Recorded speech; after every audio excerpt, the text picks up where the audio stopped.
शिल्प सृष्टि की मांग इतनी निष्ठुर है कि वो व्यक्तिगत वेदना और दुख की परवाह नहीं करती। साधारण लोगों को दुख के इस अतल सागर में डूबने का पूरा अधिकार है, दुख में मृतप्राय हो जाने तक का भी, लेकिन आपको नहीं, क्योंकि आप लेखिका हैं, शिल्पी हैं। आपकी मुक्ति का एकमात्र मार्ग है सृष्टि। इसी में आप मुक्ति पाएंगी, दुख से, विषाद से और शायद मृत्यु से भी। प्रसिद्ध साहित्यकार होमेन बड़गोहाई की इन पंक्तियों ने जीवन के झंझावतों से जूझ रही एक तरुणी को जैसे संबल दिया। उनकी हिम्मत असीम थी। परिणाम ये हुआ कि आगे चलकर उन्होंने लेखनी को ही अपना उद्धारक बनाया। हम बात कर रहे हैं ज्ञानपीठ और साहित्य अकादमी जैसे अनगिनत सम्मानों से नवाजी गई डॉक्टर इंदिरा गोस्वामी की।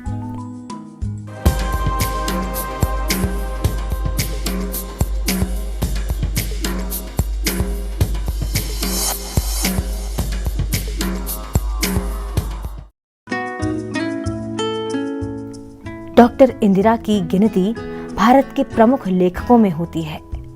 असमिया मूल की इंदिरा गोस्वामी का दायरा कभी सीमित नहीं रहा। असमिया भाषा में लेखन की शुरुआत करने वाली इंदिरा की कहानियों, उपन्यासों, कविताओं और आलेखों को पूरे देश में सराहा गया। उनकी कहानियों पर कामयाब फिल्में और टीवी सीरियल भी बन चुके हैं। प्रभावशाली व्यक्तित्व की धनी असमिया साहित्यकार के साहित्य को भारत में ही नहीं वरन विश्व में भी प्रसिद्धि मिली। Her real name was Dr. Indira Goswami and pen name was Mamoni Resham Goswami.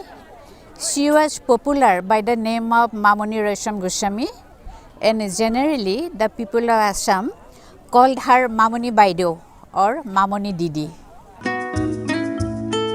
Mamoni के पिता उमाकांत गोस्वामी असम राज्य के शिक्षा अधिकारी थे। मां की रुचि साहित्य और रवींद्र संगीत में थी। मामोनी का जन्म 14 नवंबर 1942 को असम के अमरांगा गांव में हुआ। ये क्षेत्र ब्रह्मपुत्र नदी के दक्षिणी किनारे पर है।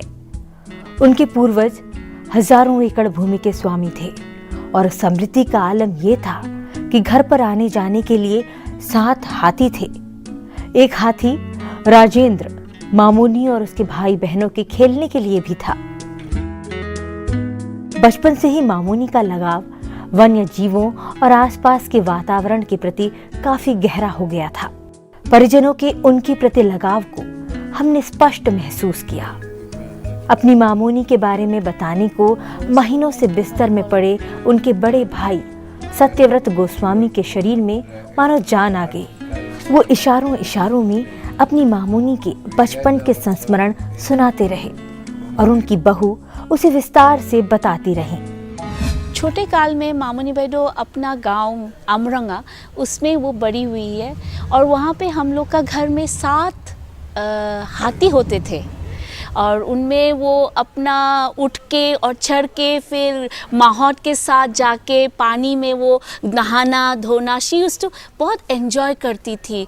So she was a very lively girl और उनके विषय में मतलब वो लोग वो उनके किताब में भी वो बहुत मेंशन किए हैं लिखते हुए माहौत का और हाथी के बारे में विषय में बहुत सारे अपने आधा लिखा दस्तावेज में भी उन्होंने उसमें वो पॉइंट किए कि वो सब उनका एक्सपीरियंस को कैसे वो अनुभव किए थे।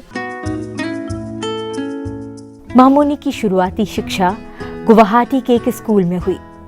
स्कूल में बच्चों के साथ होने वाले ऊंच नीच के भेदभाव का उनके मानस पटल पर बड़ा गहरा असर पड़ा।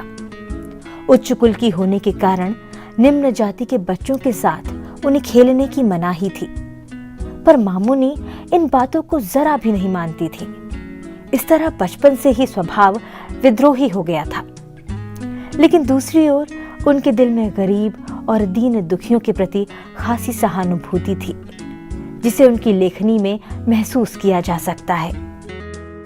वो एक्चुअली छोटे में ही वो सब विरोधी थी बलि प्रथा की, क्योंकि एक मुद्दा था, मतलब एक छोटा सा वाकया था वहाँ पे कि जब वहाँ पे जो भूस भात होता था, जो मतलब खाते थे लोग इकट्ठा होके, तब बहुत सारे बकरियों को नीचे गड्ढे कुरेद के उसके अंदर घुसा दिया जाता था और फिर बंद करके उन लोगों को सफोकेशन करके मारा जाता था।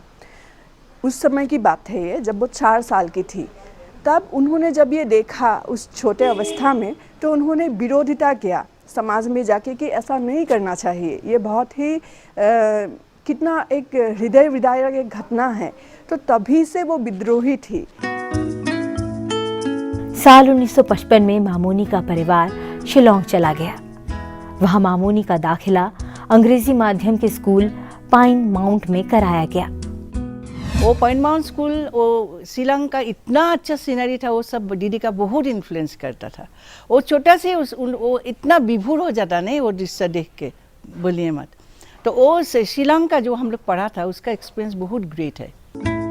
कुछ साल बाद उनके पिताजी गुवाहाटी आ गए। यहाँ मामोनी ने असमिया माध्यम से Tarini Chaudhary girls high school में दाखिला लिया। इसके बाद कॉटन कॉलेज और फिर गुवाहाटी विश्वविद्यालय से पढ़ाई की। In her early age, she was not in vernacular language. She did not read. Her early childhood is in Shillong, in English medium, so-called English medium. But when she learned Assamese to write, he learned Assamese language of her own. That makes Assamese language a different status.